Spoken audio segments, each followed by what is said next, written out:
Sir, you also have a world record for writing the most number of books in a single year, and I think you've picked a very good niche, which was there was a large amount of information gap in that, which was real estate. So, have you always wanted to be an author? Oh, so I'm a accidental author. In real estate as a developer, especially in Mumbai, people have a unique MBA which says that mane badhu avde che. I know it all. 90% of US real estate is owned in the form of a REIT. As developers, we suffer from gut feel syndrome. Yeah. So we go on the land and we say, अच्छा feeling आ रहा है, इधर residence luxury बना डालते हैं. But why? Correct. Real estate is, you can't change it. Once you've planned it, once you've got it approved, Yeah. it's very difficult or almost impossible to go back. So it's not like Lego that you can change the shape of the building. Once the concrete is poured, it is done for good. So a wrong product at a right location can be a disaster. So you might have spent crores to get the right location, but a wrong product would not get you anywhere. Welcome to today's episode of Real Estate Journeys. Our today's guest is Dr. Advocate Harshul Savla. Harshul sir is a real estate developer, author, and a world record holder. He is the managing partner of M Realty, a dual PhD holder in REITs and RERA. He is an alumnus of JBIMS, GLC, and the University of Mumbai, having various degrees in management and law. He has authored over 21 books in real estate and has the world record for the same. He serves as the chairman of research and statistics at CREDAI India, contributing significantly to industry research and development. Join us as we explore the journey of Dr. Advocate Harshul Savla. Hi Harshul sir, how are you? Doing good. Sir, you've got an amazing journey, and not just Harshul sir, he is Dr. Advocate Harshul Savla. And so let's understand his journey here today. And to better understand it, we'll start from the beginning of your journey. Wow. That is your childhood. Oh, wow. So where were you born and brought up? So I was born in South Bombay. And my journey was very interesting because nowadays we talk about amenities, going to the terrace, having a playground. I think those were parts which were already built in the childhood in the 90s. So you always had a ground nearby, you had a garden to go to, and all the kids in the building used to get along at the terrace, fly kites, or just have a good time. So I think we create amenities nowadays within the projects, but I think the 90s were really the nostalgic period where my childhood was, and it was real good fun back then. And after that, you have a very long educational journey. So can we talk more about that? Like, how did it start? So I'll start with my schooling, and I'm very lucky that my parents were very progressive, liberal, and very forward-looking in their outlook. They put me into a co-ed school. So back in the days, you had a boys' school and you had a girls' convent school, etc. Yeah. My parents put me in a co-ed school and an ICSE school. So back then in the 90s, you just had two boards. You had the SSE and the ICSE.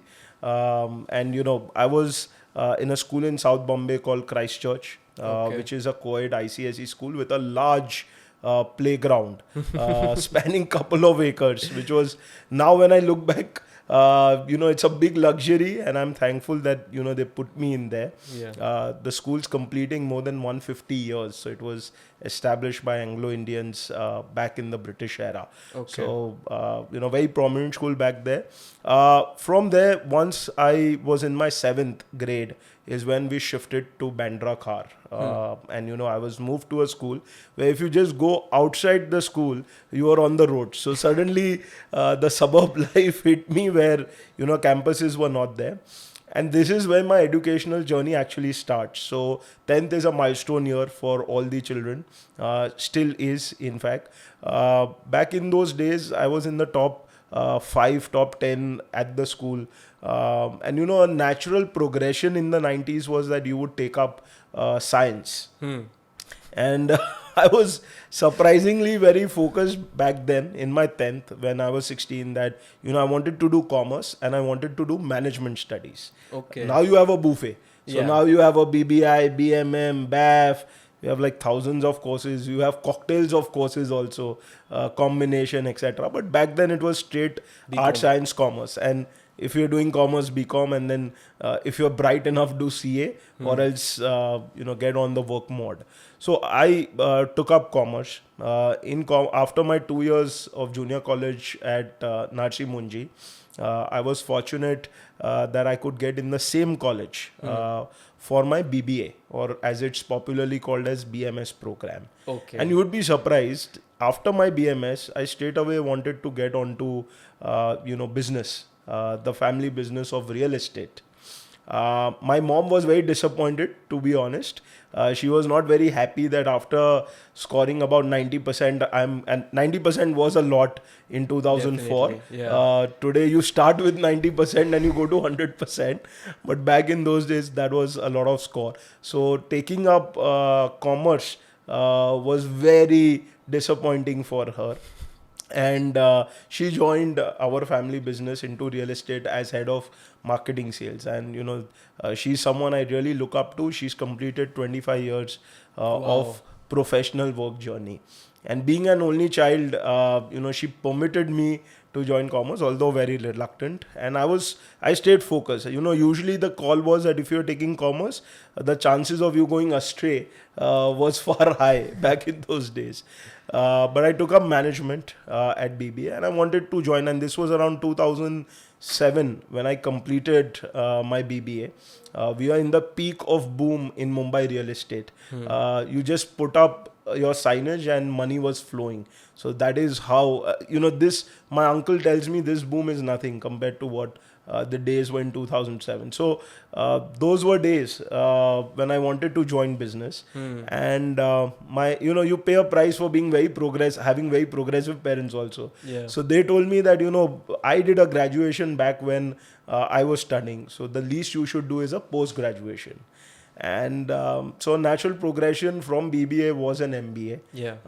And of course, when you're in one of the top college of the city for BBA, you would want to be in a top college for MBA. And this is where, the first failure hit me in education. I did not get admission to the top 10 B schools. And I was taken aback. Someone who's done academically so well through the 20 years, suddenly you don't get admission. Yeah. Because the process is through an entrance, and the entrance is very favoring the engineering brain. So you have 3 sections: the math, the data, and the English. And commerce students are not good in any. So engineering students actually, and commerce students are good in group discussion and interview. Yeah. But the irony is you reach group discussion interview after you clear the entrance. Yeah. And the engineers actually crack the entrance quite well, because 2/3 of the paper suits math them quite well. It's quant oriented. So that was a big shocker to me.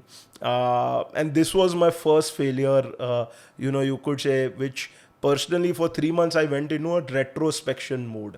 So, what went wrong and, what am I doing? I was very lucky, trust me, that, in 3 months I could bounce back. I understood quickly, and this is the hack I can give till today. I mean, our beauty with the education system is it evolves slow. So till today, the hack continues. There are 2 types of entrance exams. One which is speed based. So where the grade of questions are even a 8th standard student can solve them. But the idea is you should be able to solve them in 20 seconds or 30 seconds. So those are speed based.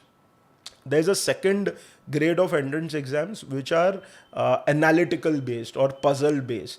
It's not about time, it's more about solving those. Yeah. So your institutions like IIMs and your XLRIs through CAT ZAT, they take the analytical base.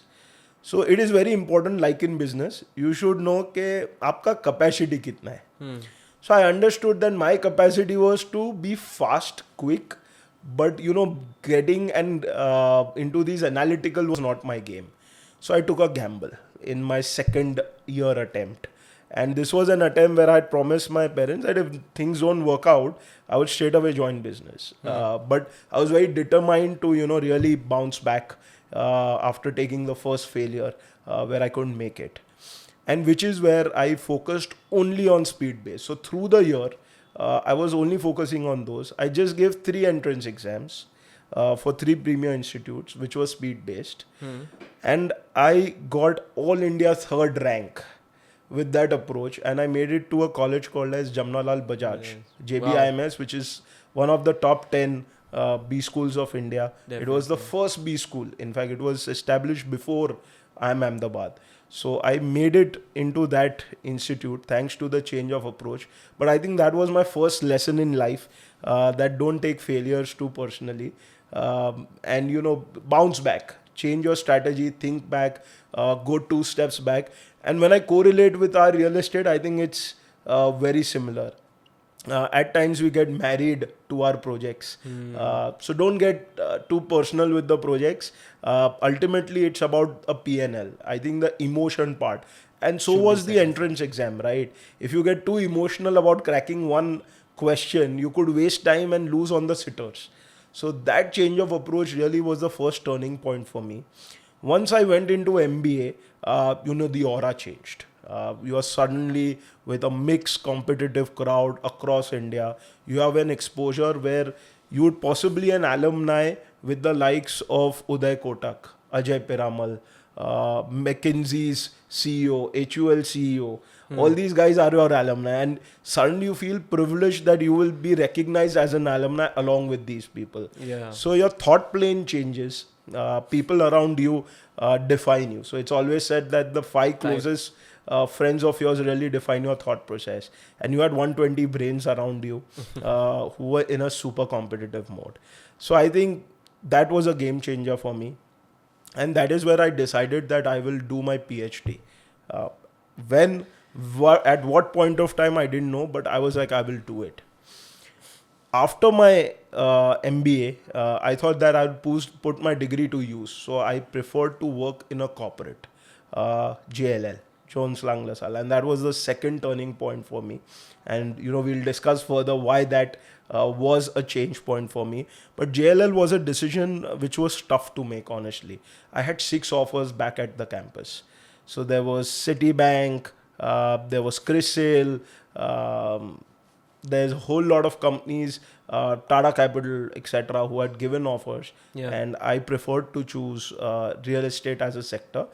At that point of time, and I'm talking 2012, 12 years before, MBAs did not prefer real estate. MBAs were happy selling FMCG products. They were happy selling loans or wealth management, which is your BFSI sector, or they were happy consulting, giving gyan to CEOs, which is your McKinsey and Accenture and BCG kind of likes. So the top 3 jobs for an MBA was actually one of these 3 sectors: FMCG, BFSI, or consulting. Real estate was actually for the tail enders. That was not really the first go-to option. But given the family background, I preferred real estate. Into real estate. And I'll tell you an interesting bit here. There are certain jobs which are considered as 1 rupee job. So even if you're paid 1 rupee, you should take up those jobs. And that is a job of an EA. So an EA to a CEO is that kind of a job which you should take up. We'll talk more about that. But I got the opportunity because of JBIMS over there. In fact, then came the third degree, which was PhD. And at JLL, I got my PhD topic from none other than Anuj Puri. So Anuj Puri is actually credited to give me, and this was 2014 when I was leaving JLL.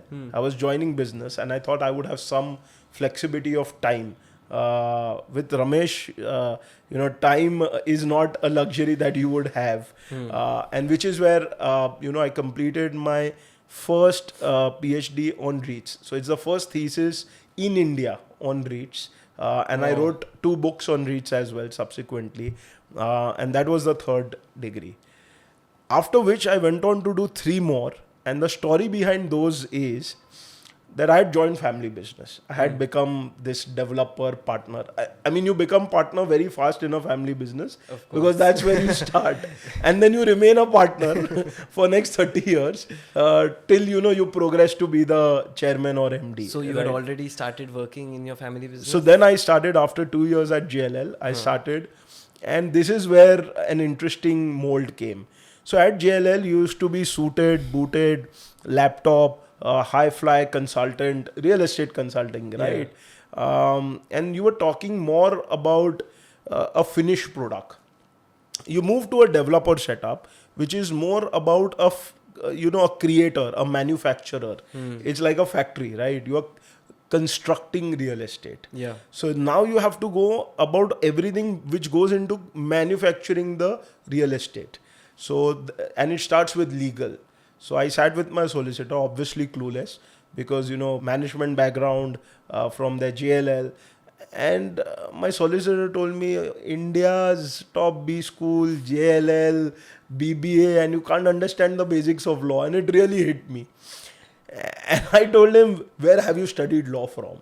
So he told me a college which is called as GLC, Government Law College, supposed to be the best in the state, where he did his law from. Okay. So I said, no issues, I'm going to sign up for law. And that was the turning point for me, turning point number 3, which was, doing the law course. And I'll tell you something about law. Ignorance of law is not an excuse. So every citizen is supposed to know about law. Second, if you do law, it will instill a unique kind of confidence in you. Suddenly you will not look at the cops and be scared. You will look at them and be confident because you know your rights. Yeah. In India, we have a degree around law, but if you go abroad, even if you've not done a degree of law, you could straight away give an exam by studying on your own and still get a law degree. So, because the idea is every citizen should know law. And I strongly recommend, if I go back out of my 6 degrees, the one I would choose for, if I had to do only one, was law. So, that important it is. And law is dynamic. Law really opens you up, makes you think logically. So LLB from GLC was a turning point. And I got so enthused with law that I thought of doing a PhD in law. And that was the second PhD which I took up on the topic of RERA. Again, I think that would be the first in the country as well on RERA, because RERA is also a new act. But to do a PhD in law, you had to do a course called as LLM, Masters of Law. And, in real estate, if you ask any developer what is his biggest pain point, he would say MOEFCC. So these 6 letters, environment, NOC, is something which really pains every developer. So I said, let's do an LLM on environment. So let's study laws of environment. And I'll tell you, it's very interesting because environment law, environment jurisprudence rather, has developed over the last 2 or 3 decades only. So environment was never a concern if you went 3 decades back. Yeah. The laws were there, but enforceability or seriousness or awareness wasn't there. So I think it's only in the last 2 decades where things have really come to surface and where we are facing the brunt. And now it's one of the hardest things. It's the most critical thing, right? Getting an EC clearance. EC clearance. I mean, I was talking just right now with a fellow developer. He's like, I'm waiting for a year now for the EC clearance. That is how things can't move without EC, right? So environment law is what I did. And then immediately I signed up for the PhD in law in RERA. All these 6 degrees. So the world record that is there is all these 6 degrees are from Mumbai University.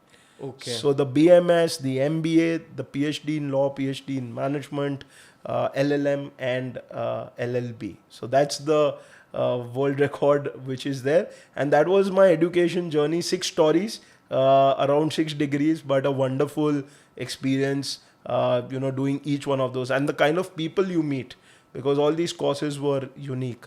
But having said that, practice will always prevail over theory. To this day, my solicitors write about most of the things. And I must admit this, although now I'm fairly qualified under law, I hold a PhD in law, but I would say that, he is much more, experienced, and which always matters. Right. So, to those young aspirants, I would say, create a balance between theory and practical, because practical will tend to, succeed or prevail over theory after a point in time. So, did you know that you had created a world record, or did you actually do another degree on purpose Oh wow! So for a world no, record? someone actually told me this. I was actually applying for a different world record. I was applying for a world record for the maximum books Okay. authored on a particular sector, and which is where one of and I. So there are world record keepers. So there are about 30 of them in India, and I had applied to all of them, saying that this is the record, and which is where you have to submit your biodata, that you know who about your details and what you've studied, etc. Yeah. So one of the world record keeper actually highlighted, why don't you apply in this category as well? And he said that we don't think there is anyone else in this cat. So which is where it was a coincidence that the education world record happened. Principally, I had applied for the books. I had Okay. not applied for the academic. Okay. And when you mention about PhDs, so having PhDs in RERA or having PhDs done in REITs, it's very uncommon. So, how does one get to know about such courses? So I'll tell you personally, for someone like me who is very passionate about real estate, I eat, sleep real estate. I like conversations about real estate. I like to be people around who are in real estate. Any stakeholder, whether it's a vendor, architect, consultant, landowner, fellow developer, and thanks to Credai. So Credai has been a big game changer for me personally. Credai is present in 26 states. 13,500 developers are members of Credai. 230 cities is where Credai is present. Wow. So it has a very large network. And I'm fortunate to be the chairman for statistics and research at Credai National. So the kind of people you meet really makes you humble. So otherwise you think you've achieved everything, and you know in real estate as a developer, especially in Mumbai, people have a unique MBA which says that mane baddu avde che. I know it all. So that syndrome, when you get into, and if you need the humbling experience, I think Credai is the place. So I really refer to Credai as the Harvard of real estate. So the biggest knowledge bank, because you're meeting with developers across India, having done fantastic things, and when you listen to those conversations, and you know the experts coming from across India, Yeah. you really feel like a speck in the universe. And if you want to be grounded, spend a year in Credai, and you'd really realize how vast the canvas is, and where you are and what you are doing, irrespective of who you are. I think that's the amazing, and of course, the network that you build, the friends that you make, the knowledge share, the peer learning that you get, Yeah. unmatchable. So I think if you're in real estate, you have to be part of Credai in some way or the other, and that would really change the game. Another turning point for you? Of Joining course, Credai? and I think these are moments which really define you as a person. I mean, these pieces really change your outlook, change the way you are, change your conduct, change your way of thinking, change your perspectives. And perspectives are so important when you're doing real estate, especially as a developer, when you have to forward think for the next 30 years. Yeah. You can't be planning a product from today's perspective. You have to think about it from the future perspective. Yeah. You also mentioned working under Ramesh Nair, who is Oh, wow. currently the CEO of the Mindspace REIT. And back then, he was the CEO of JLL India. So, how was the experience working directly under someone? One thing I would say with Ramesh, you work 24/7, 365 days. So the night watchman and the day watchman would know you if you work with Ramesh. The chairman and the lowest executive would also know you if you work with Ramesh. And that is how dynamic. So, you have the AB de Villiers in cricket, who's known as Mr. 360 because he hits across the ground. That is Ramesh for real estate. So, any topic on real estate, he is an encyclopedia. He's go-to guy.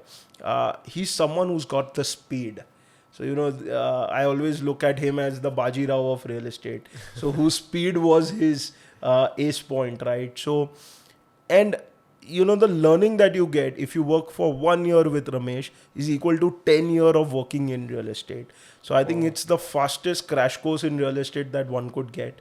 And I had the privilege to work with him as his EA for 2 years. And trust me, that was almost like 2 decades of experience that you get loaded with. It's said that if you work at McKinsey for 3 to 4 years, you can be CEO of any sector. That is how well equipped you grow. I think same goes with Ramesh. So if you really spend time with him, the kind of knowledge base that you build, and the homework that he does before every meeting, the efforts that he puts, and as I said, we have the MBA syndrome in real estate, the know-it-all syndrome.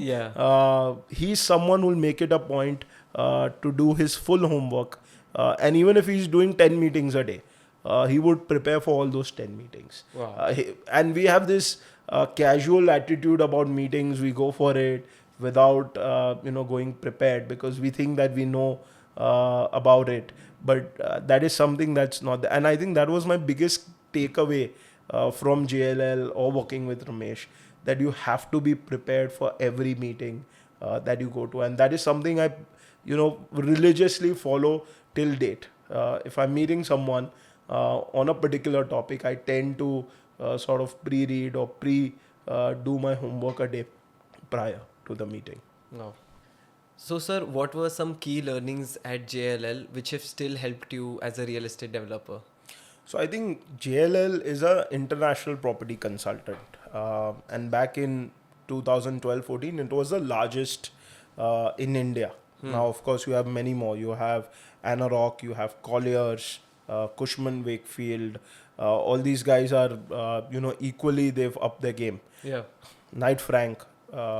So there are many of these IPCs.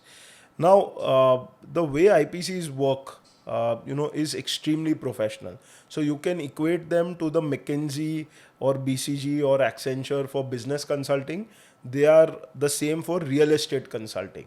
So except construction and liaison, there is nothing that IPCs don't do. So they help you acquire land, they help you with finance, they help you with marketing, sales.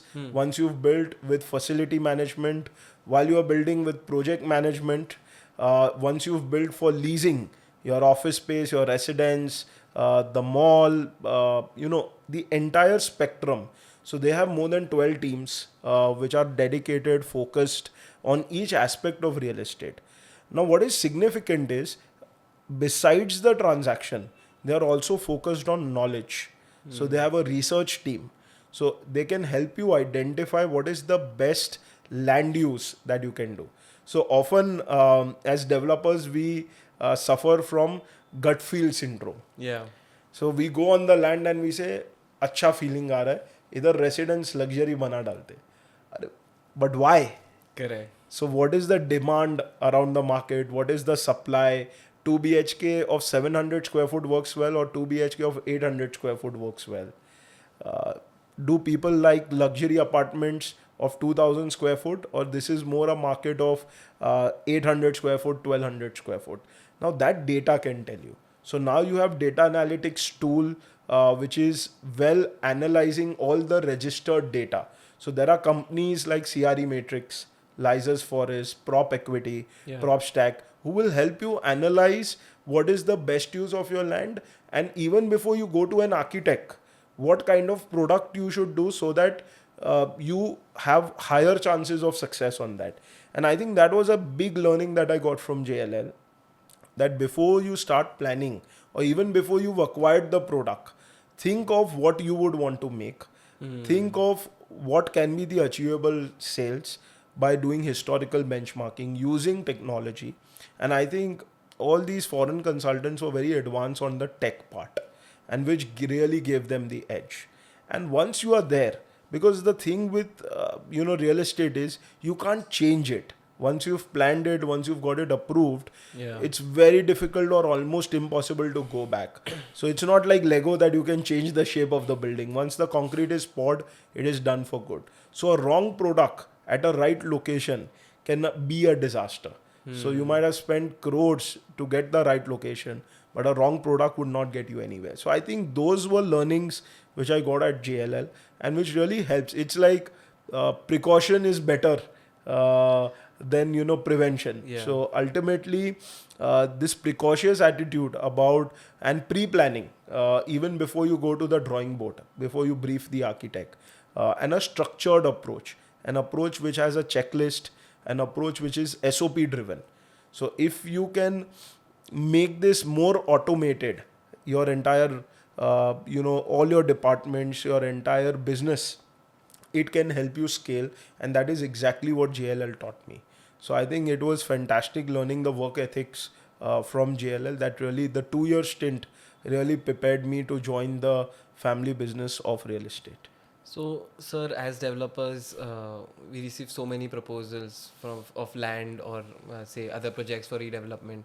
So, what do you suggest that should we get, feasibility analysis for each and every proposal, or how should it be? So I will tell you, in cricket, it is said that, well left. You appreciate when you don't hit a ball also, because it could cost your wicket. In real estate, it applies the most. So if you leave the wrong projects, that can really help you grow better. A wrong project can set you back by 5 years minimum. And besides, it could kill your market reputation. It could be disaster with all the stakeholders. So not hitting every ball or not taking up every project that comes your way is the biggest key. And I think cricket offers the best lesson. Otherwise, you could nick it and be caught out. So, that is one approach which you should have in mind, that not every file that comes to your office needs to be taken up. Second, carve out your niche. So like in Bombay, I say we have 4 segments. Below 20,000 per square foot, 20,000 to 40,000, which is mid-income, 40 to 60,000, which is luxury, and above 60,000, which is ultra luxury, which is more like a post-pandemic segment, which has evolved very strongly, which is post 60,000, backed by a firing stock market, which is supporting this boom. So when you have these 4 segments, identify which segment you want to operate in, because the SOP for each segment is very different. A customer looking at ultra luxury, whether he is from South Mumbai or he is looking for a ultra luxury in the suburbs of Bandra, will have a very similar mindset, because that is a ultra luxury segment. It is like the first class of airline. Which airline doesn't matter, but ultimately if you are a first class ticket holder, there is certain checklist that you have in mind which you would expect from the airline. Similarly, then when you go to business class, which you would say 40,000 to 60,000. And then once you go to this 20 to 40, which is the economy. And below 20 is pure affordable game, which I don't think is flying really well in the last 5 years, given the kind of push that luxury has received. So very important to identify which segment you want to be in. Don't try to be everywhere. It's not everyone's cup of game. So once you've identified that, then look at proposals which fit that segment. Automatically you will have a filter in place. Now once you've identified the segment, the next best thing to do is, whichever land parcel is coming, real estate is a very micro market oriented business. So it's very difficult, or very few companies are successfully operating in all micro markets. True. It's good to be the king of that particular micro market and you are still sorted, because the pie is grown so large. So I always, by experience I've learned this, if you master a micro market, is always better than going all over the place. From a design efficiency, from your operational efficiency, your company productivity, a micro market focus is good. And it also creates a goodwill within that area. Exactly. So you need not have a very fancy marketing budget then. You don't need to have a very fancy sales team. Your research is very prompt. And it's very easy to acquire new projects if you're popular in a micro market. So I think that is a good strategy to adopt.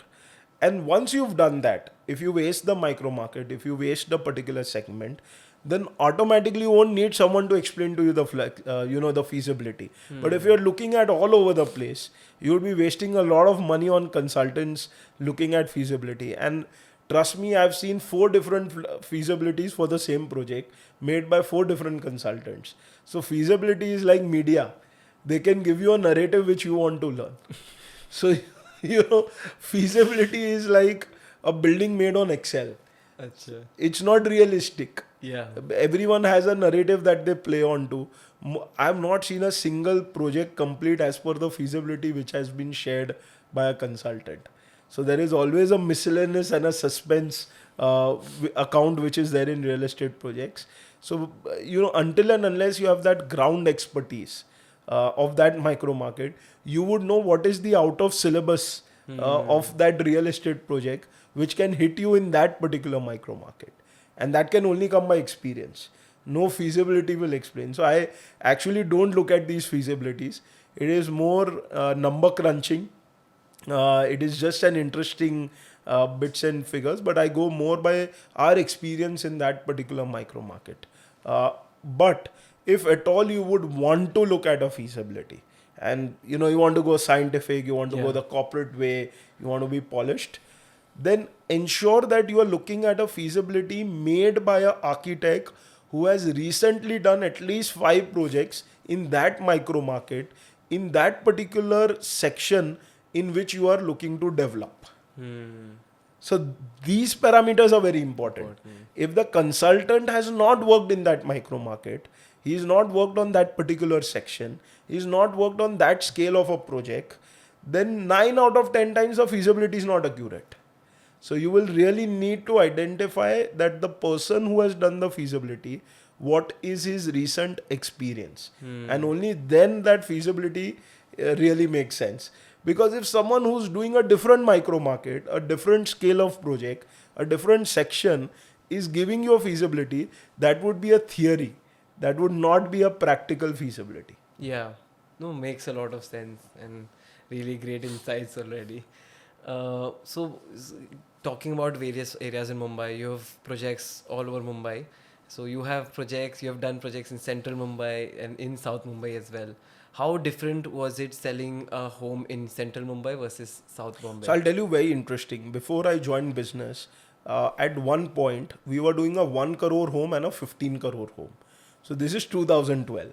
So we were doing a micro market called Mulund, and we were also doing a micro market called Prabhadevi. And when I entered company, I said, how are we going about this? Because your mindset for both these strata has to be really different. Yeah. And then people stared at me.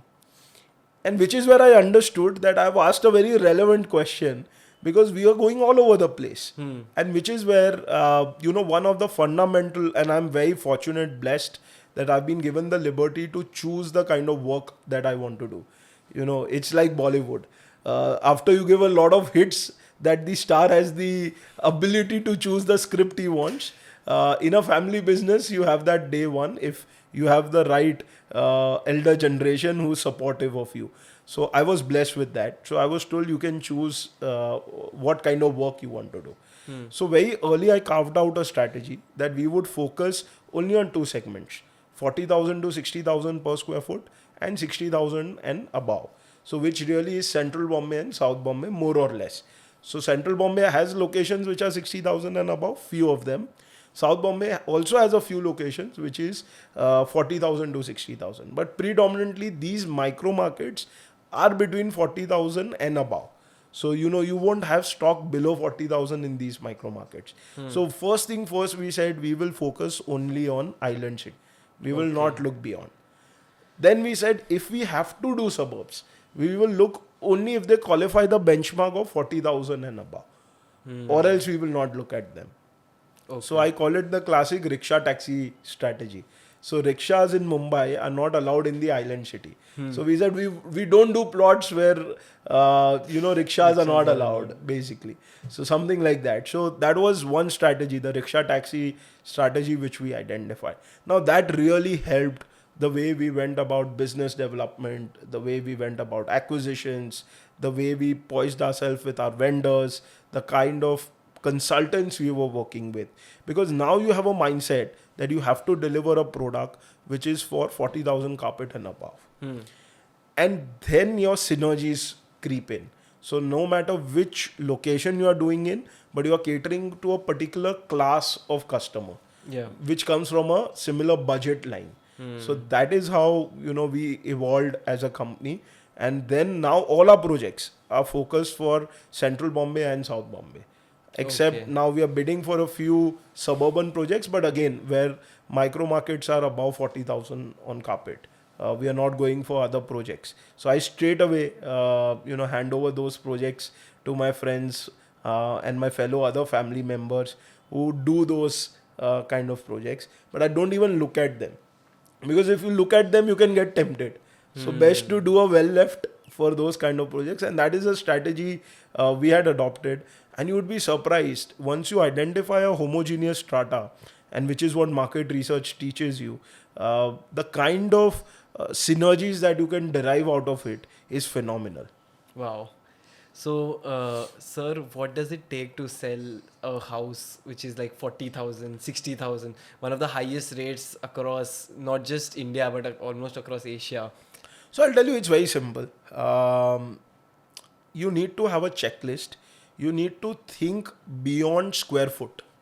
So don't look at it as a house. Look at it as a home. And what is the difference? The difference is, when you are buying a home, you are buying to stay over there. You're not buying a commercial product. Yeah. So you want to elevate your experience. You want to elevate your quality of life. You want to elevate your standard of living. Now, if you have these three words, which is experience, your standard of living, and your quality of life, then start looking at factors which can create or cater to these three parameters. So automatically you will have a checklist. So something as basic as the lift sizes should be stretcher sized, so that if there is a medical emergency, the stretcher can comfortably fit in, because now you're making all these high rises. You need to think that e-commerce is increasing. So do you want the Amazon and Zepto and Swiggy people roaming around your building, or you want to create a dedicated space? The future lies with EV vehicles. So what are you doing for creating charging facilities for these EV vehicles? You would want to have a dedicated space for children below the years of 10 age, for children from 10 to 18, and for adults. Yeah. You would probably not want to have a space where children are mingling around. So what are you doing for that particular space? How are you looking at the specially abled population? Do you have your critical key areas in braille? Do you have a ramp to access? Is your door frame wide enough for a wheelchair to pass? Does your bathrooms have a knob which is low enough, if someone is slipping then they can catch? So things like this make you thoughtful. Are you using green building solutions? And green building, I say it's like brown bread. So you don't know, but what's healthy about it, but you just feel good. So Yeah. a green building is like a brown bread sandwich. But if you really ask me in true sense, whether you are doing basic solutions, like we waste a lot of energy on staircase. So are you fitting in those sensors that if a motion or movement is there, only then that staircase lights up? So something as basic as that. Are you providing VRV systems where natural air light is coming in? Stuff like that. So if you do those things, someone who's looking at a 40,000 rupee per square foot and above appreciates. More importantly, understands. Because the guy in that segment already has a roof on his head. Yeah. So his issue is not buying a home. It's not his first home, it's his second. Exactly. Yeah. So that is an elevation in his lifestyle that he's looking at. True. So if you understand that well, then I think you can't go wrong. Because he's going to ask you, what are those 20 things that you provide which I don't have in my existing home? And if you have answer to that, then you've cracked that deal. And today's home buying decision is not done by the bread earner. It is done, in fact, by everyone else except the bread earner. So you have the salakar, you have the children, you have the cousin, you have the wife, you have the parents, all of them. And if you've not catered to each one of those and their requirements, consider that your deal won't happen in that segment. If you operate in the 20,000 to 40,000 segment or below 20,000, home is their requirement. It's They a are not basic. looking for, Yeah. exactly. So they're looking at shelter. They are Correct. not really looking at that fanciness. But when you go in that 40 to 60,000, it's like you've entered the branded car segment. It's A3, A4 or the X1, X2 that you've entered. So now suddenly you have to provide, all these features. And so we've drawn up a standard checklist about what every project should have as a minimum piece. And then, of course, the best suggestions come from the existing users and customers. So every project, we ask the customers after handing over the flat to them, what is it that you would have liked to be there in this particular project, but we missed the sale? After we've got our money and after they've stayed, not before. And that is something that we make forward our Apple series. So, you have the Pro Max, 16, 14, 15. So that Yeah. is how we look to develop our product. And trust me, the feedback that they give is something which an end user is giving you and which is much more valuable than any consultant can give you. Very true. Because only the one who experiences the home will be able to tell you what is it that he would have liked better. Yeah. So, sir, what mediums of sale is different? Like in say Central Mumbai versus South Bombay. Only brokers. So 40,000 and above, the only sales you can do is now whether you call them channel partners, consultants, business accelerators, ambassadors of real estate, business partners, whatever you call them. And now all these terms have come, right? But you need a property consultant who can help you close the transaction, because in a 40,000 square foot and above market, consultative selling only works. No matter how much you blow your trumpet, ultimately you will need someone who can give them a comparative analysis, who can dissect the family requirement, handhold them to a closure. And in my business, I would say 80% of the sales are done by property consultants. 20% happen through repeat or referrals Referrals. or word of mouth or some customer referring someone. But 80% of my transaction are done. See, ultimately you are selling high-end real estate. So you will need real people selling real estate. You can't make it an Amazon product. Maybe that can work below 20,000 rupee per square foot. Maybe can work in 20 to 40,000. For sure cannot work the guy doesn't even have time to go on portals and look for that. True.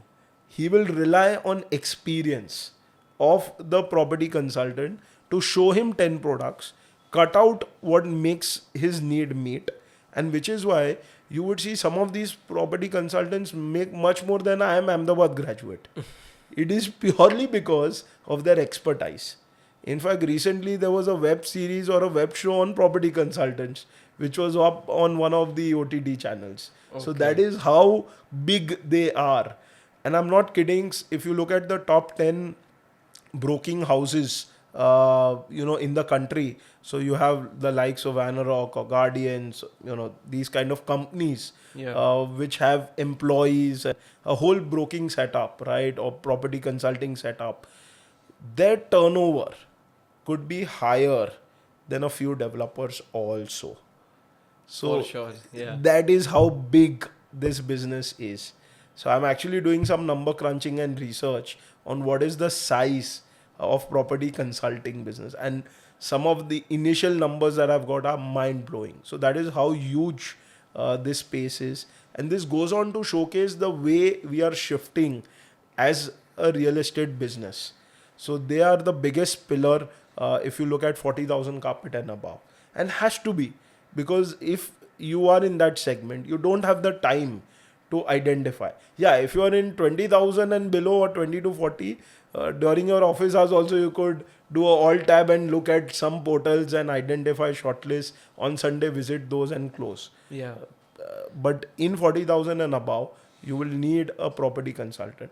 Also because the volume of the transaction or the size of the transaction is so high that they are paid well also. So even a 1 or a 2% is a significant chunk. So that's very motivational for them to work on these kind of transactions. So if you are selling a 10 crore home, the consultant is making 10 lakh to 20 lakh. That is not From one even deal. a salary of an MBA, most of the MBAs on one transaction. So that is the kind of money we are talking. Yeah.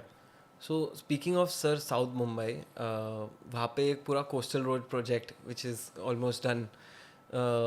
What do you think the impact of that will be in the South Bombay market? So I'll tell you, not only South Mumbai, entire Mumbai is having infrastructure built by government of worth 30 years.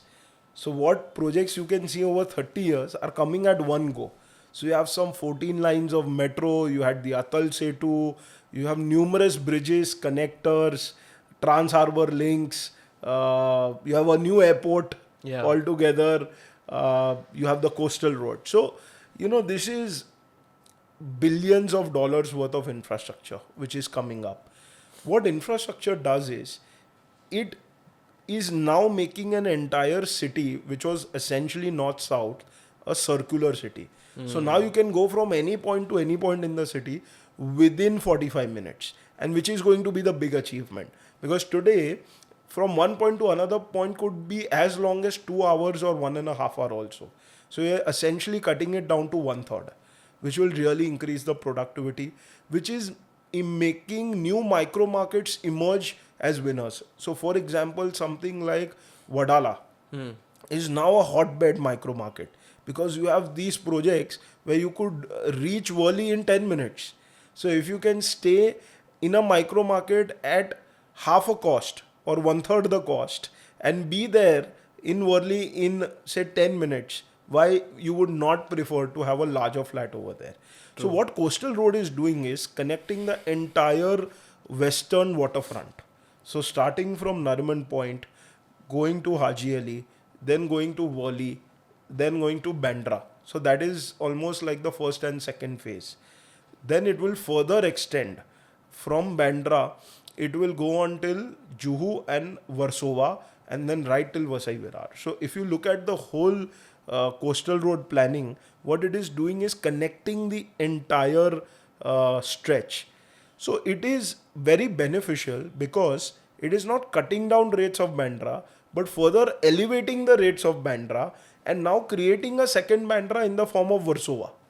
So Versova, which was like a 25,000, 30,000 rupee market, today has become like a 50 or a 60,000 rupee market, because Bandra has become a 1 lakh rupee market, the waterfront especially. So the entire western waterfront is going to get so beautifully developed in the next 10 years, is unimaginable. So today entire Versova is on fire. Worli Sea Face. For once, I mean, Worli, if you see 20 years back, was a very average location. I think it was not that great. But today, thanks to Coastal Road, the rates in Worli Sea Face are equal to Malabar Hill. So Worli is the new luxury hotspot of Bombay. So again, it's the infrastructure projects, because Worli is the hotbed for all infrastructure connections. You can reach to Atal Setu in 10 to 15 minutes using the Sivri-Worli connector. Yeah. Or you could go to any part. You could go to South Bombay in 10 minutes if you're at the sea face. So practically, Coastal Road has actually elevated the entire real estate. It has enlarged the pie. So it is not cutting one's business to another, but it is making the pie larger. And that is what infrastructure does. It actually grows the market really well. So all these infrastructure projects, which in the next 5 years, I believe all will get delivered, essentially, it is, I would say, Mumbai's Dubai moment. So how Dubai had an inflection point, I think Mumbai is at that point. And if you recently see the numbers, Mumbai has even crossed 2023 numbers in 2024, and 2024 is still not over.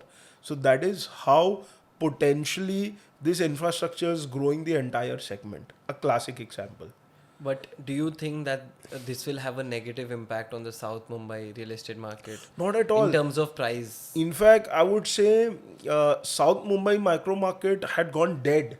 Yeah. People were going north.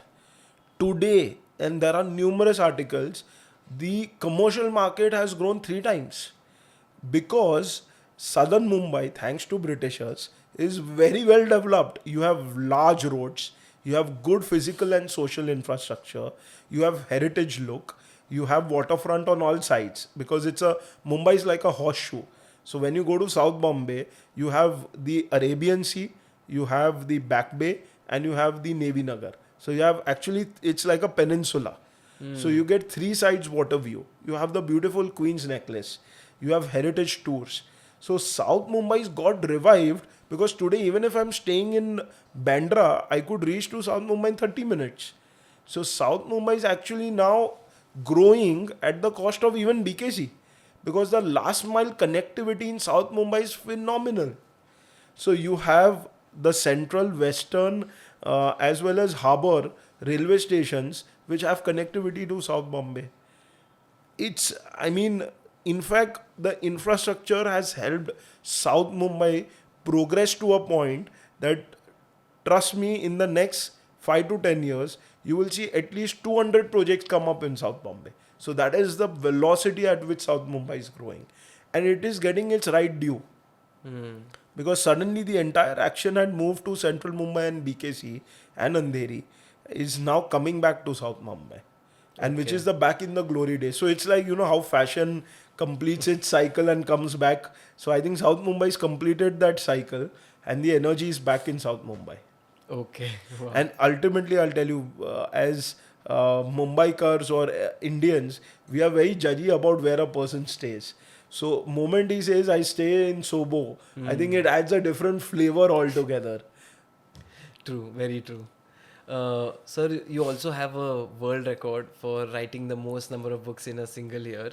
And I think you've picked a very good niche, which was, there was a large amount of information gap in that, which was real estate. So, have you always wanted to be an author?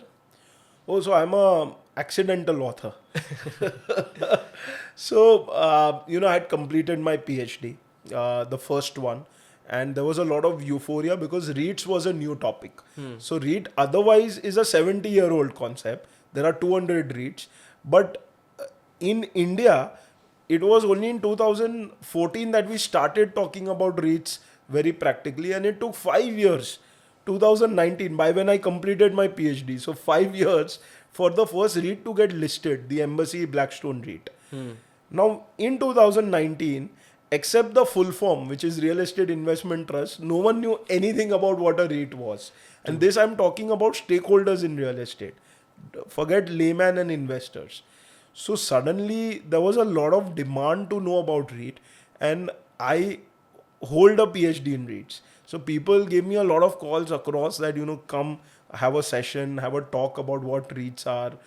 I must have done at least a dozen of sessions with various stakeholders on REITs at that point of time, 2019 to 2020. So every month, literally, I was doing a session with someone. And then, the best ideas you get from the people who listen to you. So, and you should listen to them. Yeah. So someone told me, why don't you convert it into a literature format? So I actually converted my thesis into a book. And that book is called as India's first PhD thesis on REITs. Then I got another feedback, sir, this is too technical. Because obviously it was a PhD thesis which got converted. So then someone told me that, sir, write in a layman's language. So I created another book called as REITs and Fractional Ownership, which was a very simplistic take on what REITs was. And that became an Amazon #1 bestseller. No marketing, just word of mouth and WhatsApp and your social media. And that really triggered me that, there is so much demand for literature on real estate. And that was a gap that I came to know at that moment. Then the pandemic hit us. And during the pandemic, I went off to farmhouse. And at the farmhouse, I was, practically looking for an activity. So people took up different activities in pandemic. And I had this unique combination where I had done a PhD. So creating content came naturally to me. I had done my educational qualification in management and law. So both these aspects came naturally to me. There was a family business flair of real estate. So I knew the development side of business. And I had worked in JLL So I knew the IPC side. And before my MBA, I had worked for a year in an NBFC called as Tata Capital, and I had somehow interned into a bank called Citibank. So with all of this, I was pretty well placed to put forward complicated topics of real estate in simple language. So, that was one thing that hit me, that, real estate has at least 30 different topics, but people don't understand because of the jargons or the complexities. Yeah. So I thought, why not create literature which is not for the professionals? It is for people who want to understand it in a simple way. And I think people really like that because they wanted to cut out the jazz and the jargons, and they wanted really to understand the basic context Concept. and the concept Yeah. of the whole theory. So, which is where I started creating literature.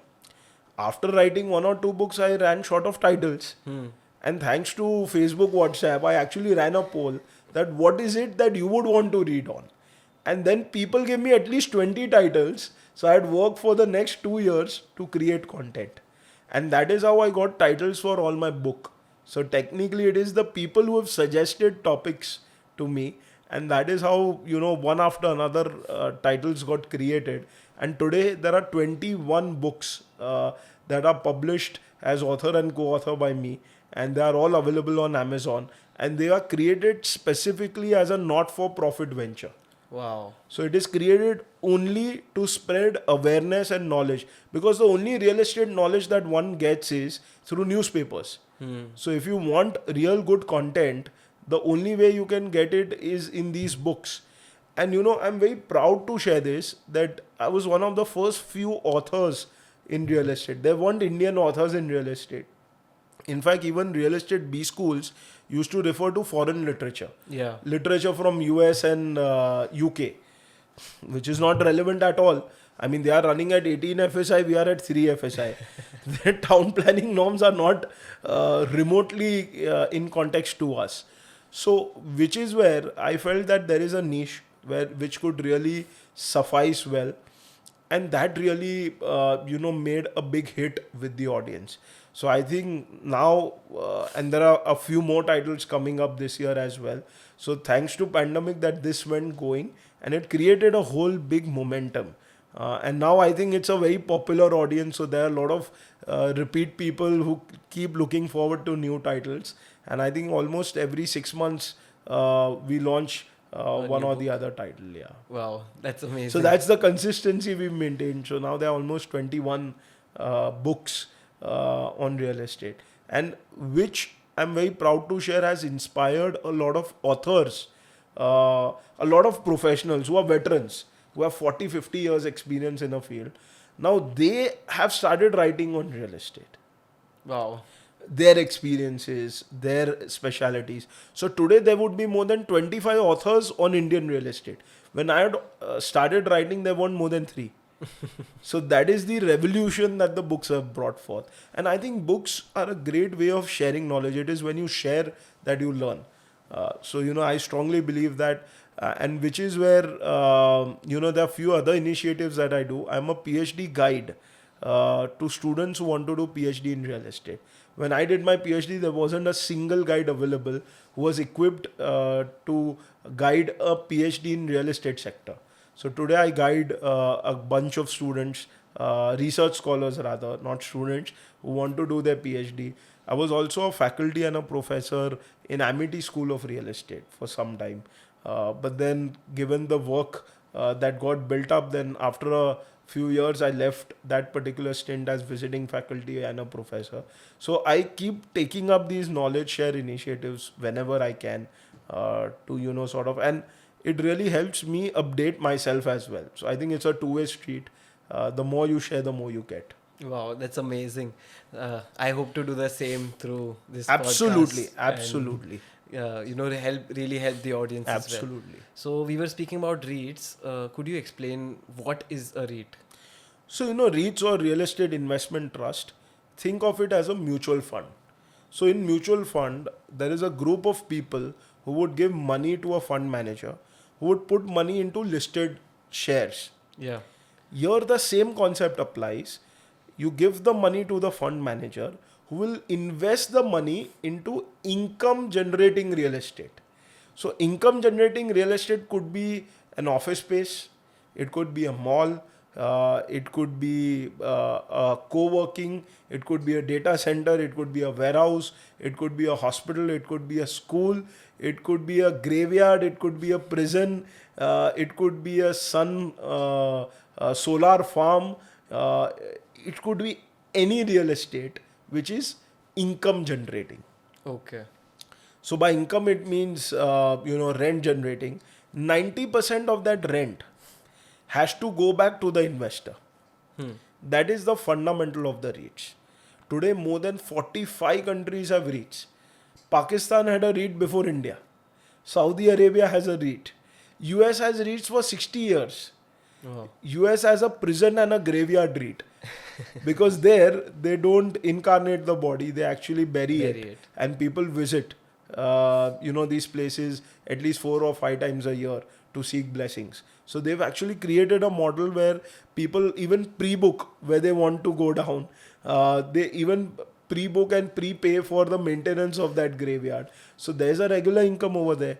If you are creating a data center, again that could be. In India, we have REITs only on office space and we have one REIT on malls. But other than that, there are 4 REITs. 3 REITs are focused on office space. 1 REIT is on mall. But the universe of REITs could go to any real estate which is income generating. And 90% of that income every month should go back to the investor. And this is listed on the stock market. So BSE and NSE actually list the REITs as unit very similarly to mutual funds. Now your rental income increases every year by 5% or every 3 years by 15%. Automatically there is capital appreciation. So if you look at on a 5-year basis, your IRR in a REIT would be 10% to 12%. Because there is a capital appreciation also which is happening in addition to 6 or 7% rental income that you are getting. Okay. So, sir, can you take me through the entire process if I am someone who has a pre-leased many assets? How do I create a REIT? So I'll tell you, very good question. There are 2 types of REITs now. So there is something called as an SM REITs, small medium REITs, and there is something called as a REITs. For REITs, your asset should be more than 500 crores. Okay. Which is tough. Because 500 crores, you need a lot of land, you need a lot of construction. So very few assets were qualifying under a REIT, which gave birth to something called as fractional ownership. Okay. So fractional ownership was an unregulated space where everyone and anyone were opening platforms and running these pre-leased platforms and offering it to investors. SEBI realized there is a problem. So instead of clamping down, SEBI actually took a very progressive view. They opened an SM REIT. So SM REIT is for assets 50 crores to 500 crores. Okay. And each scheme of SM REITs could be a unique asset. So you could have a warehouse of 50 to 500 crores. You could have an data center of 50 to 100 crores. Each could be a different scheme. Now, as a layman, you have invested into an asset class or REIT that you like. It is listed on the stock market. You would regularly get income from that particular REIT. So today you have a full flexibility. If you want to go aggressive on returns, SM REITs is for you. Because they are flexible on all asset classes. But the minimum investment required is 10 lakhs. Because they don't want the regular investors to come over here since it's slightly more riskier. The other option is if you want like a large cap, simple life, blue chip investment, then go for REITs. Because the entry criteria for REITs is 500 crore of asset size and above, which means it's relatively a large one.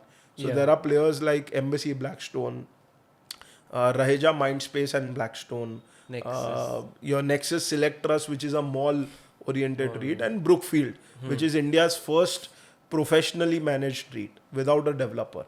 Otherwise, there is Blackstone and Embassy and Blackstone and Rahejas. Select Trust is the first mall-based REIT. So these 4 REITs, the entry ticket you won't believe is 10,000 rupees. So you can be a co-owner of 1,000 crore worth real estate with 10,000 rupees. That is the beauty of this particular product. And which is why when I compare it to the stocks, to FDs or bonds, I think this is a clear winner because this gives you the exit in the form of listing, and it also gives you returns regularly and a capital appreciation. So you have an exit, you have capital appreciation and regular returns. It's the best financial instrument. US has been working on this for more than 60 years, and 90% of US real estate is owned in the form of a REIT. That is how large this space is.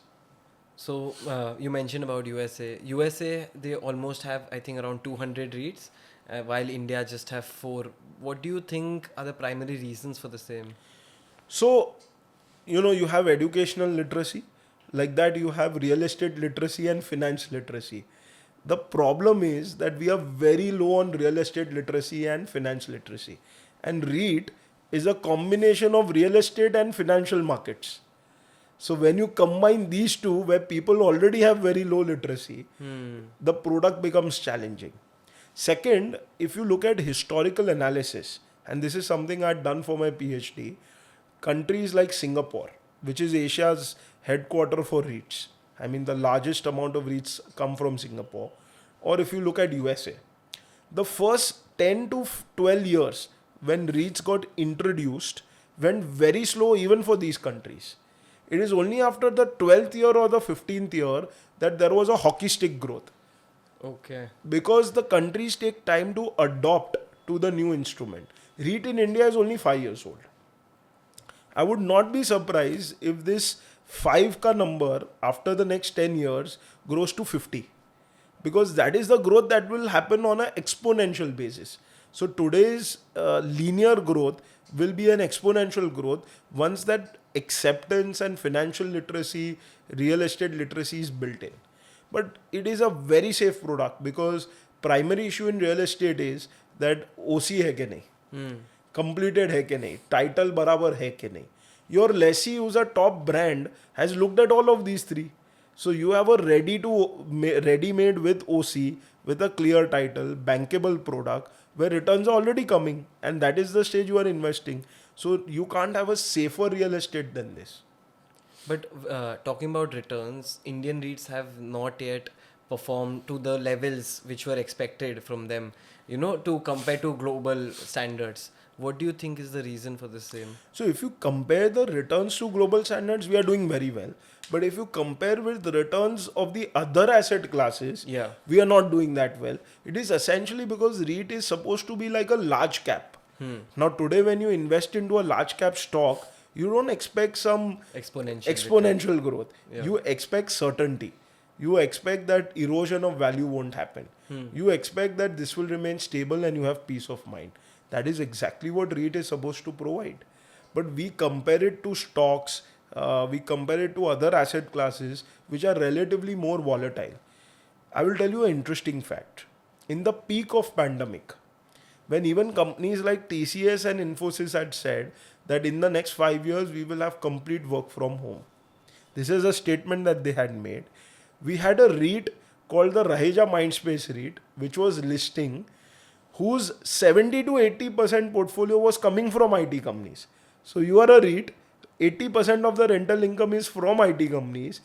IT companies have made a statement that in next 3 to 5 years they are going work from home mode. In that peak, that IPO of REIT got oversubscribed.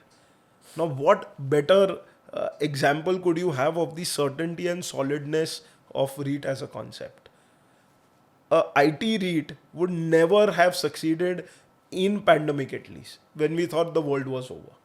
So that is how certain your REIT is.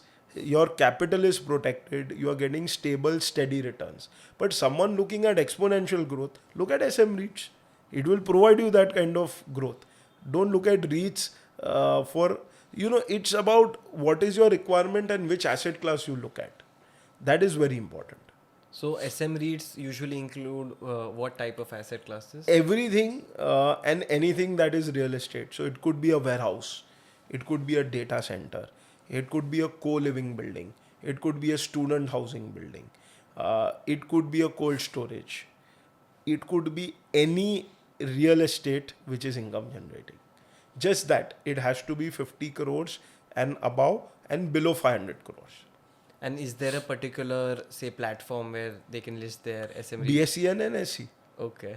So just like you have the large IPO and you have the SM IPO, so very similar lines, SEBI has promoted this concept for SM REITs, where they also are listed on the NSE and BSE. Okay. So, sir, the famous saying is that data is the new oil. What do you think about data centers? And what all is required for a, say, decent sized data center? So see, India is blessed with population.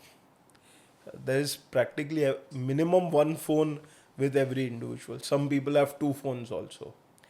Social media is growing big time. Data is rightfully the new oil because the whole game is around data. Indian government was quick to recognize this and hence they passed a law that India's data should be on India's soil. Now that one line is created such a big market or such a big real estate opportunity for data centers that it is mind blowing because you have to store the data which 140 crore of population is using on a everyday basis. Now the biggest issue with data centers is that they get heated very fast. So Okay. earlier the data centers were placed in Scandinavian countries or countries where cooling solutions could be easily achievable. Now India is a temperate tropical environment sort of a weather sort of a country. So that becomes a major challenge because the data centers need to be really cooled off fast. Second is the energy consumption. So data centers are energy guzzlers.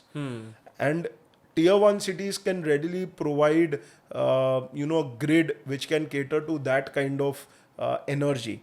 The tier 2 and 3 cities would face a challenge, but now that is where the dichotomy lies because data center consumes up the full land.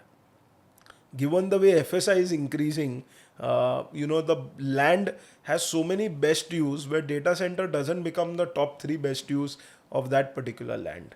Also, data centers requires land which are closer in proximity to the coastal areas or near the sea because you have these underwater cables which come and connect the data centers. So identifying the right infrastructure for data center is the most important job. The second job is creating that infrastructure. Yeah. So typically the kind of capex that you require to make a data center is almost 10 times what you require for a housing project because that is the specialized requirement of material to be used, the type of insulation, the type of energy consumption, cooling solutions, operating expense, facility management that is required for a data center. But having said that, once made, that is like a 25-year deposit, fixed deposit that you have with you, which is going to appreciate phenomenally. The rents are really large because there is no alternative to a data center. Cloud computing cannot serve the function the same as data center does. Mumbai is the largest data center market. 44% of India's data center lies in MMR. So that is the kind of, and the second largest market is in southern India. Chennai is a huge market, and if you see the common points between these two, they are very near to the coastal region. So underwater sea cables have easy accessibility to these data centers. What would be the bare minimum investment if I want to start a data center? See, the biggest investment that you require is the land, and land is expensive because the biggest enemy of data center is FSI. So if the land has FSI, the rates of that land goes up 2 times and 3 times. And if you have cheaper lands where you don't have the physical infrastructure, so that's the issue which data center is facing. Once you have the right land, then your per square foot construction on data center could be even north of 25,000 rupees per square foot because that is how specialized a facility that you need to create a data center. After that, your services, mechanical, electrical, plumbing, is at least 4 times more complicated than what you require for a housing project because you need to have the right cooling solution, you need to have the right energy solution, You need to have the right facility management, maintenance. You cannot afford for a data center to be down. Given this Yeah. social media age, you would be rampaged in a minute. So, you cannot have water flooding. You cannot have short circuit. You cannot have lapse of electricity consumption. So, it's a very complicated business, but you are rewarded also handsomely for that. Returns of data center business could be north of 12%. It could hover around Okay. 18%. But it's a very specialized job. And the biggest requirement for data center is land. And land is very scarcely available in MMR. So, that is the issue that data center faces. So apart from land, what are the various major cost centers for data centers? CapEx, construction, cooling solutions, mechanical, electrical, plumbing, OpEx in the form of facility management, ensuring that you create an infrastructure which is flood proof, creating alternate energy backup solutions in case the grid is not able to satisfy the energy consumption requirement. So these are the cost buckets required in a data center. Okay. Sir, since you've already authored so many books, one of those books which I found really interesting was Alternative Real Estate. We've already discussed REITs, we've discussed data centers. Apart from this, there is a category for senior living and or even student housing. Do you think that segment has future in India? So anything which is value added residential has a great future. So what is value added residential? Senior living is a specialized real estate focusing on elder care. So that is residential and you add a tinge of elder care. That is senior living. What is co-living? Residential, where you give a service apartment related features, services, regular cleaning, food, internet service, all these value additions, that becomes your co-living product. You give that to a separate segment called as students, it becomes a student housing product. You, if you own 1,000 square foot office, first you are making a huge investment. You will have a huge OpEx in the form of cleaning staff, regularly looking at bills like electricity, power, water, etc., maintaining that particular unit, having reception desk, having printers, so many cost buckets are there. What if all those bills could come in one statement? That is what a co-working does, or flex spaces or smart working does. So these alternate value added real estate, whether they are adding value to residential or office space, is the right investment to make, because they will give you double the returns of what the regular original asset gives you. Because a pure residential would give you an yield of say 2.5%, 3%. 3%. A value added residential like a senior living or a co-living or a student housing will give you double, 6%. That is purely because value is getting added in the chain. It is like you buying a raw mango or you buying a pickle. You buying rice grains or you buying a idli. So of course the idli has more value, Yeah. or the pickle has a higher value as compared to a raw mango or a rice atta. So ultimately that is where the money lies in value addition, and value addition comes through alternative real estate, which is why if you like an asset class, don't go for the vanilla, go for the toppings which are these value additions. So, when do I know that my property is something for co-living or say co-working? So, thankfully now we have all these operators and players. Go to any IPC, say for example, an Anarok, Yeah. and tell them that, I want to explore this particular land for these alternate real estate. You would be amazed. They have teams for each of these alternative real estate. And they would get you meetings with players who will give you the evaluation. So life is very simple. You catch hold of all these IPCs, Anarok, JLL, Cushman Wakefield, CBRE, Colliers, any one of them. They have dedicated teams in each of these verticals. And then you can go to them and, get it evaluated. And that would really give you a top-notch on-ground evaluation for alternative real estate. Wow. According to you, are there any specific parameters or things that I should check I mean, if I'm coming up, say I'm a residential property owner, but I want to, should I list my property on Airbnb, yes or no? Something like that. Oh, so Airbnb is a very Western concept, Yeah. which assumes that the user of Airbnb is aware about the philosophy behind Airbnb. Unfortunately, in India, the lessee thinks he owns the flat, and the basic etiquettes are missing. So there are many horror stories, then positive stories when you look at converting your asset to an Airbnb. So the biggest problem is the user of that particular asset determines the valuation of your asset. So if the user is shoddy, but because he's paying rent, he thinks he owns the asset and doesn't treat your asset with the kind of respect, etiquette, hygiene, facility that he should, the issue arises there. And which is why I don't really recommend doing it yourself, but rather having a professional company running it for you would make sense. Okay. Wow. Great insights. Apart from this, if I'm a property owner, what extra above and beyond things do I need to ensure in my property if I want to, say, opt for alternative real estate? So, if you are a landowner or a property owner, you should ensure that before you plan for that particular property or before you've acquired that property, meet the consultants in that space who could give you knowledge about what is required for a particular asset class for that particular alternative real estate, and go with that checklist before you acquire.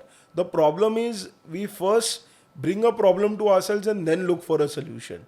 Rather go the reverse way, go with the solution and then identify the subject for the same. So don't acquire an asset and then look for a solution. Because acquiring asset, trust me, is the most easiest thing that you can do in real estate. Making the most out of it is the most difficult thing. Very true. So, if you were an investor and you had to invest in the various alternative real estates, which ones would you do? How would you rank them? So I think it's a buffet over there, and you should have one from every counter. Yeah. So do not just gorge on the starters or the desserts. Go for the main course as well. So I would well distribute amongst all the asset classes. So I would not confine myself only to a particular asset class, more so because it's a good hedge also to your investment. Second, it also depends on what is your goal. For example, you want stable certainty hitting your bank account without any hassle. Go for a REIT. You want sharper returns, but you don't want the hassle of property management. Go for SM REITs. If you like sharper returns and you like residential, go for co-living, student living, senior living concept. If you are very bullish on second homes, go for vacation homes which are managed by branch. So all your second homes have really picked up very well. Yeah. So instead of owning that second home and just keeping it to yourself, put a brand onto it. You would have probably 20 days usage that you can make, and on rest of the days you could make money out of it. So really depends on the kind of goal that you have towards the real estate that you own. Your personal favorite, which one would it be? So my all-time favorite as a developer is residential, and which is a replica of any developer's portfolio. 90% of the work they do is residential, because moment you start working on a project, you get money from it. Yeah. So it always supports your cash flow. If you ask me as an investor, I think the simplest asset class is warehouse, and I'll tell you why. Today's warehouse is tomorrow's residential project. Think about this again. Today's warehouse, which is far 20 kilometers from the main city, would become tomorrow's residential project, because tomorrow the city will grow by 20 kilometers. So what seems like a warehouse could pretty much be the heart of that city. And when it converts into residential, the FSI game will increase the value of the land 10 times. So you make double digit returns as a warehouse, and you make 10 times the land value when the FSI comes over there. So which is why warehouse is a great bet.